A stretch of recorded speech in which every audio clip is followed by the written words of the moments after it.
नमस्कार दोस्तों, जय हिंद। आज है 15 अगस्त का पावन दिन। तो सबसे पहले आप सभी को स्वतंत्रता दिवस की हार्दिक शुभकामनाएं। आज हम उन वीरों को नमन करते हैं जिनकी कुर्बानी की वजह से हम आज़ाद भारत में खुली हवा में सांस ले रहे हैं। और दोस्तों, एक बात याद रखिए, देश के लिए कुछ करना सिर्फ सीमा पर जाकर ही नहीं होती है, अपने लक्ष्य के प्रति ईमानदारी से मेहनत करना भी एक देश सेवा है। तो इसलिए आज के इस स्वतंत्रता दिवस पर हम एक संकल्प लेते हैं कि पढ़ेंगे, मेहनत करेंगे और अपने लक्ष्य को हासिल करने के अपने परिवार और देश का नाम रोशन करेंगे। तो चलिए दोस्तों, बिना देर किए आज का क्लास शुरू करते हैं। जो 15 अगस्त से बनने वाली सारी करेंट अफेयर का प्रश्न लेकर आया हूँ। तो चलिए, आज का क्लास ये रहा और हमारा आज का PDF स्वतंत्रता दिवस की तरह सुनहरा दिख रहा है, एकदम पावन की तरह। तो चलिए आज का हम स्टार्ट करते हैं। पहला क्वेश्चन, तो ये रहा हमारा पहला क्वेश्चन। हाल ही में किस केंद्र शासित प्रदेश की पुलिस को प्रेसिडेंट कलर्स से सम्मानित किया गया है? तो इसका आंसर हो जाएगा पुदुचेरी। यानी पुदुचेरी के जो पुलिस है यानी केंद्र शासित पुलिस, उसको प्रेसिडेंट्स कलर से सम्मानित किया गया है। पुदुचेरी पुलिस को कानून व्यवस्था बनाए रखने, अपराध नियंत्रण, उत्कृष्ट सेवा प्रदान करने के लिए भारत के राष्ट्रपति प्रेसिडेंट्स कलर पुरस्कार से सम्मानित किया गया है। यह किसी भी पुलिस बल के लिए सर्वोच्च सैन्य तुल्य सम्मान माना जाता है। जम्मू कश्मीर पुलिस को भी पूर्व में वीरता और आतंकवाद विरोधी अभियानों के लिए कई राष्ट्रपतिक पदक मिले हैं, जिसे हालिया में प्रेसिडेंट्स कलर ऑफ सम्मान पुदुचेरी को प्रदान किया गया है। लद्दाख में 2019 में केंद्र शासित प्रदेश बनने के बाद लद्दाख पुलिस बल का पुनर्गठन हुआ और यह केंद्र शासित प्रदेशों में सबसे नवीन पुलिस बलों में से एक है। अंडमान निकोबार द्वीप समूह की पुलिस तटीय सुरक्षा और द्वीप आधारित पुलिसिंग के लिए जानी जाती है। अगला प्रश्न देखते हैं।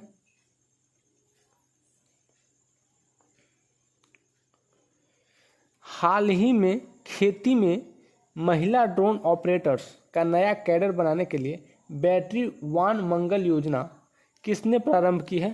तो बैटरी वान मंगल परियोजना किसने आरंभ की है? तो ये किया है तमिलनाडु ने। किसने किया है?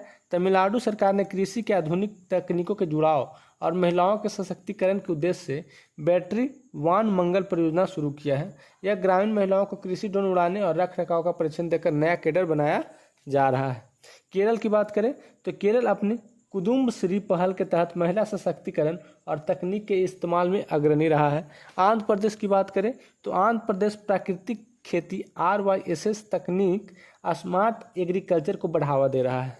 तेलंगाना की बात करें तो तेलंगाना में ड्रोन फॉर एग्रीकल्चर और टी हब के माध्यम से एग्रीटेक पहलों पर कार्य जारी है। अब देखते हैं तीसरा प्रश्न। तो तीसरा प्रश्न हमारा ये रहा। हमारा तीसरा प्रश्न कि हाल ही में संसद ने बैंकर्स बुक एविडेंस बिल 2026 पारित किया है। ठीक है, तो यह बिल किस वर्ष के बैंकर्स बुक एडवांस कानून को प्रस्तावित करेगी? तो यह है इसका आंसर 1891। 1891। तो 1800 क्या कह रहा है क्वेश्चन कि बैंकर्स बुक एविडेंस बिल 2026 पारित हुआ, तो यह किस वर्ष के बैंकर्स बुक एडवांस कानून को प्रतिस्थापित करेगा? तो 1891 को करेगा। ठीक है, तो इसका देखते हैं कि bankers books evidence act 1891 British काल का 135 साल पुराना कानून था। ठीक है, जिसे आधुनिक डिजिटल बैंकिंग, इलेक्ट्रॉनिक रिकॉर्ड्स और कोर बैंकिंग सिस्टम के अनुकूल बनाने के लिए नए बैंकर्स बुक एविडेंस बिल 2026 से बदला गया है। तो अन्य वर्ष 1898, 1894, 1896। 1898 दंड प्रक्रिया संहिता CRPC का पुराना ढांचा बना था। 1894 में भूमि अधिग्रहण पारित हुआ था। अब 1891 में ही बैंकर्स बुक्स एविडेंस का मूल अधिनियम वर्ष है। ये सब ध्यान हो रहा। ठीक है, अगला प्रश्न देखते हैं।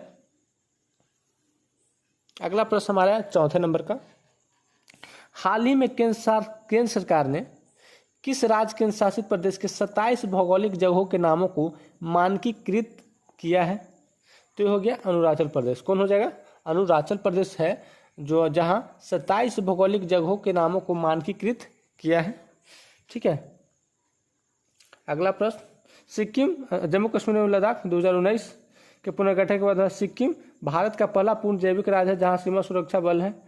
और सिक्किम की स्थापना हुआ था 35वां और 36वां संविधान संशोधन के तहत। ध्यान रखिएगा। अगला प्रश्न, हाल ही में किस देश के सैन होसे डेल पाल्मर में 7.4 तीव्रता का भूकंप आया है? तो यह है कोलंबिया में। कोलंबिया में सैन होसे डेल पाल्मर में 7.4 तीव्रता का भूकंप आया है। तो कहाँ? कोलंबिया में आया है। कोलंबिया दक्षिणी अमेरिका की एक देश है, ठीक है, जो सैन होसे डेल पाल्मर 7.4 तीव्रता का शक्तिशाली भूकंप दर्ज किया गया। Colombia Pacific rings of fire क्षेत्र है। रिंग्स ऑफ फायर का है तो प्रशांत महासागर में, जहां अक्सर भूकंपीय गतिविधियां होती है, ठीक है। इक्वाडोर की बात करें तो कोलंबिया का पड़ोसी देश है जो अत्यधिक भूकंप संवेदनशील क्षेत्र है, ठीक है। और चिली दुनिया में सबसे तीव्र भूकंप, जैसे उदाहरण 1960 का बाल्डिविया भूकंप का अनुभव करने वाला देश है। वेनेजुएला ये दक्षिण अमेरिका के उत्तर में स्थित कैरिबियाई तटीय देश है। अब अगला प्रश्न देखते हैं, हाल ही में खेती में महिला ड्रोन ऑपरेटर्स को नया कैडर बनाने के लिए बैटरी वामंगल ये तो करवा चुके हैं ऊपर प्रश्न, तो इसका हो जाएगा तमिलनाडु। ध्यान रखिएगा, ये डबल हो गया क्वेश्चन। अगला क्वेश्चन, हाल ही में होमलैंड शासकों संबंधी जानकारी वाले प्राचीन शिलालेख वीरकल कौन सा हीरो स्टोन्स की खोज कहाँ हुई है? तो वह है कर्नाटक। कहाँ हुआ है? कर्नाटक। कर्नाटक क्या हुआ है? तो वीरकल एक शिलालेख है, वीरकल का खोज हुआ है कर्नाटक में, ठीक है। ये शूरवीरों के अभियान की जानकारी अंकित है। और तेलंगाना और यहाँ काकतीय और सातवाहन काल के कई शिलालेख मिले हैं। तमिलनाडु में संगम कालीन तथा चोल कालीन के नादुखल प्रचुर मात्रा में पाया जाता है। अगला प्रश्न, 8वां प्रश्न है कि हाल ही में चर्चा में रही Trump of the Indian Republic my lines भाई स्कूल, नहीं यहाँ पे ये गलत लिखा गया है, यहाँ माई लाइन्स माई लाइफ, यहाँ पे माई स्ट्रगल, क्या लिखा? माई भाई लाइन्स भाई स्कूल की जगह हो गया, तो इसको हम यहाँ पे मिटा ही देते हैं, 1 minute. My life my struggle, my life my struggle, इसको हटा देना है, यहाँ पे लिख देना माई लाइफ माई स्ट्रगल। आत्मकथा किसके द्वारा लिखी गई? तो ये रामनाथ कोविंद के द्वारा लिखा गया है कि Trump of the Indian Republic my life my struggle, तो ये लिखे हैं रामनाथ कोविंद जी, ठीक है। अगला प्रश्न, द्रौपदी मुर्मू भारत की 15वीं राष्ट्रपति आदिवासी महिला।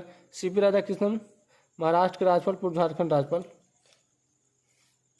अगला प्रश्न देखते हैं 9वां नंबर 9th, हाल ही में रोमानिया इंटरनेशनल लिंग्विस्टिक्स ओलंपियाड 2026 ने भारत ने कुल कितने पदक जीते हैं? तो इसका आंसर हो जाएगा कि भारत ने कुल 4 पदक जीते हैं। रोमानिया में हुआ था लिंग्विस्टिक्स ओलंपियाड 2026, ठीक है। तो इस भारतीय दल ने 4 पदक जीता था। अगला प्रश्न देखते हैं। अगला प्रश्न है 10 नंबर कि केंद्रीय मंत्रिमंडल ने प्रधानमंत्री किसान सम्मान निधि योजना को कितने वर्ष के लिए बढ़ाने की मंजूरी दी है?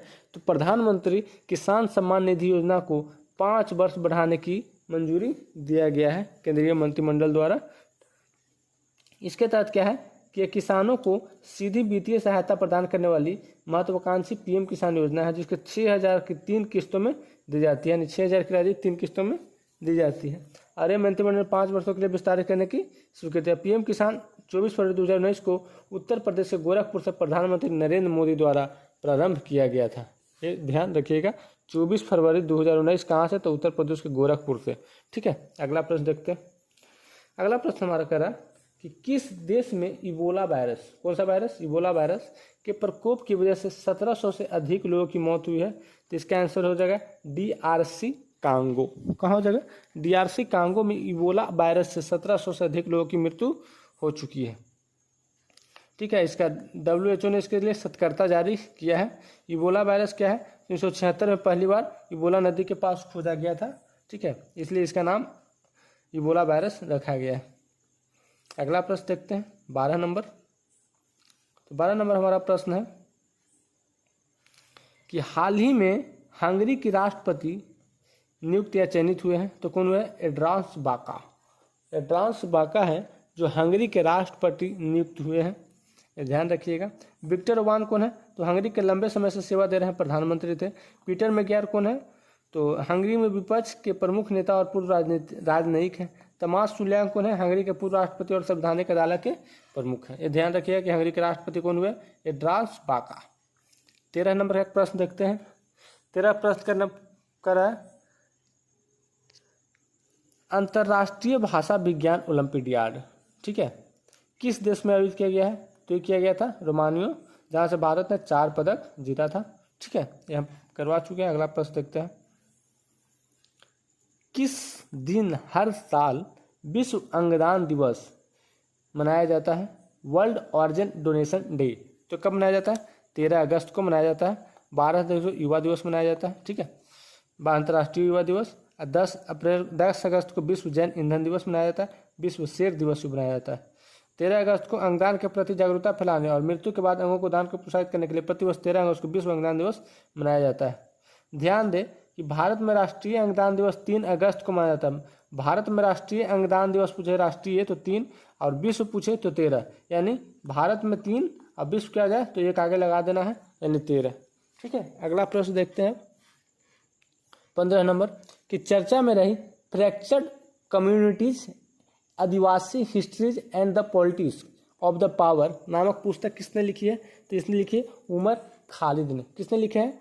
तो Adivasi histories and the politics of power पुस्तक किसने लिखी है? तो उमर खालिद ने लिखे हैं, ठीक है। इसके अन्य लेखक नीलम मेहता, राजीव मिश्रा, राजन मिश्रा आदि जुड़े हुए थे साथ में।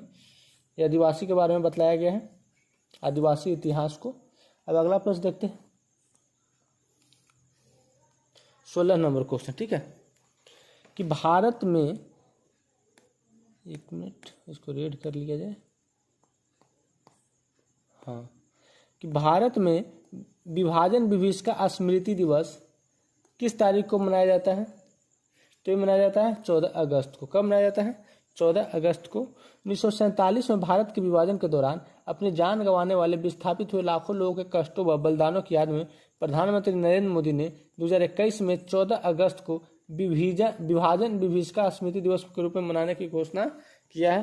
15 अगस्त यानी जो कल है भारत का स्वतंत्रता दिवस, तो कल सभी लोग खूब एंजॉय कीजिए और स्वतंत्रता दिवस की सभी को हार्दिक शुभकामनाएं। आगे देखते हैं 2 अक्टूबर महात्मा गांधी, लाल बहादुर शास्त्री। 26 जनवरी भारत का गणतंत्र दिवस। जलेबी खाना नहीं भूलिएगा कल। अगला प्रश्न, एक्सरसाइज उदार शक्ति भारतीय वायुसेना IAF और किस देश की वायुसेना ने द्विपक्षीय अभ्यास की है? तो रॉयल मलेशियन एयरफोर्स, ठीक है, रॉयल मलेशियन एयरफोर्स, ये ध्यान रखिएगा। इंडोनेशिया के पीछे समुद्र शक्ति और गरुड़ शक्ति, ठीक है। सिंगापुर के सिम्बैक्स और अग्नि वॉरियर। थाईलैंड के पीछे मैत्री, ठीक है, थाईलैंड के पीछे मैत्री। ये सब ध्यान रखिएगा, ये सब जरूर, गरुड़ शक्ति, समुद्र शक्ति, सब अग्नि वॉरियर सिंगापुर के साथ है। ये बहुत ही सब इंपॉर्टेंट क्वेश्चन हमेशा पूछते रहता है। अगला प्रश्न देखते हैं 18 नंबर। हमारा 18 नंबर क्वेश्चन है कि हाल ही में तेल रिसाव के कारण चर्चे में रहा हलनियात द्वीप किस जल क्षेत्र में स्थित है? तो हो जाएगा अरब सागर। हलनियात द्वीप कहाँ स्थित है? तो अरब सागर में स्थित है। अरब सब 5 द्वीपों का समूह है। हाल ही में एक तेल दुर्घटना के कारण तेल रिसाव हुआ है, ठीक है। भूमध्य सागर यूरोप, अफ्रीका और एशिया के मध्य स्थित प्रमुख जल निकाय है। काला सागर पूर्वी यूरोप और अनातोलिया के बीच स्थित है। लाल सागर सुएज नहर के दक्षिण में अरब प्रायद्वीप। सुएज नहर 1869 में इसको बनाया गया था और इसे बनाने से 7000 दूरी कमा था भारत और यूरोप के बीच। अगला प्रश्न देखते हैं, गुजरात में एशिया के पहले डेजर्ट थीम वाले ड्राइव थ्रू नाइट सफारी और जूलॉजिकल पार्क को किस जगह पर मंजूरी मिली है? तो मिला है जूना डीसा। कौन सा? जूना डीसा। यानी गुजरात के एशिया के पहले डेजर्ट थीम वाले ड्राइव थ्रू नाइट सफारी और जूलॉजिकल पार्क को किस जगह मंजूरी मिली? तो जूना डीसा, ठीक है। कच्छ के रण उत्सव सफेद रण के लिए प्रसिद्ध है। गिर एशियाई शेर के लिए प्रसिद्ध है। बड़ोदरा गुजरात की सांस्कृतिक राजधानी किसे कहते हैं? तो बड़ोदरा को कहते हैं, ठीक है। अगला प्रश्न देखते हैं, हमारा आज का आखिरी और 20 नंबर क्वेश्चन ये रहा। कह रहा है कि इसरो के सतीश धवन अंतरिक्ष केंद्र से किस निजी कंपनी के रॉकेट विक्रम-1 भारत का पहला निजी ऑर्बिटल लॉन्च सफलतापूर्वक किया है? तो ये किया है कौन से कंपनी के तहत? तो स्काई रूट एरोस्पेस। कौन सा? स्काई रूट एरोस्पेस, ठीक है। तो हैदराबाद स्थित स्काई रूट एरोस्पेस ने विक्रम और रॉकेट द्वारा भारत का पहला निजी ऑर्बिटर सैटेलाइट प्रक्षेपण सफलतापूर्वक किया है। इससे पूर्व उन्होंने 2022 में Vikram S sub orbital rocket दागा था। ठीक है। अग्नि कॉस्मोस चेन्नई स्थित स्पेस स्टार्टअप जिसे Agnibaan sorted rocket 3D printer engine के साथ लॉन्च किया था। बेलास्टिक एरोस्केप एवं ध्रुव स्पेस तो उपग्रह निर्माण तथा इन स्पेस थ्रस्टर प्रौद्योगिकियों में अग्रणी स्टार्टअप। ये सभी के लिए है, यहाँ यूपीएससी ने बीपीएससी हो जाएगा। ठीक है। और स्वतंत्रता दिवस की सभी को हार्दिक शुभकामनाएं। सभी लोग झंडा फहराइए, जलेबी खाइए। तो आज की क्लास हमारा समाप्त हुआ। तो हम कल मिलते हैं नए दिन नई क्लास के साथ। तो उम्मीद करते हैं आप लोग को क्लास अच्छा लगा होगा। अगर क्लास अच्छा लगे तो सब्सक्राइब करें। जय हिंद।